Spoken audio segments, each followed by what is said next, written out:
Hello everyone, in today's video I'm going to show a quick soup. Rainy season special किंवा बरं नसेल त्याच्यासाठी perfect आहे हे.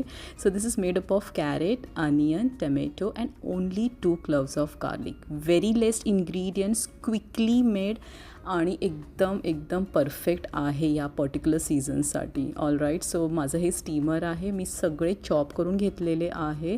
सगळं मी आता अरेंज करते ह्या स्टीमरमध्ये. नंतर हे प्रेशर कुकरमध्ये जाणार आहे आणि 2 शिट्यांमध्ये आपण करून घेणार आहोत. मी खूप लेस इन्ग्रेडियंट्स घेतलेलं. फर्स्ट टाईम ट्राय करायचं होतं मला, पण खूप अमेझिंग टर्नआउट झालं. आता मी प्रेशर कुकरमध्ये ठेवते आणि खाली मी भाताचं टोप पण होतं. सो एकत्र मी ते स्टीम केलं. सो नाव नो वॉटर नथिंग, जस्ट मी स्टीम केलेलं आहे 2 शिटीमध्ये.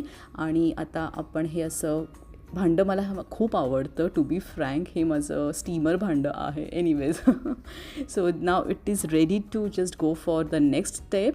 मी बाहेर काढलेलं आहे प्रेशर कुकरमधून. And Twisha is here. ती खूप एक्सायटेड असते जेव्हा मी असं काही रेसिपीज शूट करत असते तेव्हा तिला असं बघायचं असतं. So she is here. So आता माझं स्टीम झालेलं आहे. आता आपण बॉईल केलेल्या भाज्या मस्त स्ट्रेन करून घेऊया. हे खाली जे पाणी पण होतं ना भाज्यांचं, ते पण मी ते भांड्यातलं ॲड केलेलं आहे.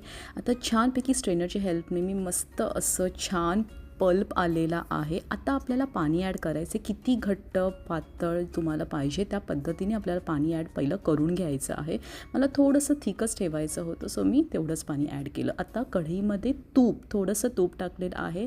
हे प्युरी टाकलेलं आहे, मीठ, त्याच्यानंतर ब्लॅक पेपर आणि थोडी चिमूटभर साखर. एक बॉईल आलं की गॅस लगेच बंद करायचा आहे आणि बाउलमध्ये सर्व केलेलं आहे. सो ॲब्सोल्युटली कमी वेळात आणि परफेक्ट एकदम झालेलं. आणि ह्याच्यामध्ये व्हेरिएशन पण आहे. नेक्स्ट व्हिडिओमध्ये नक्की दाखवेन. Thank you. Bye bye. Subscribe my channel.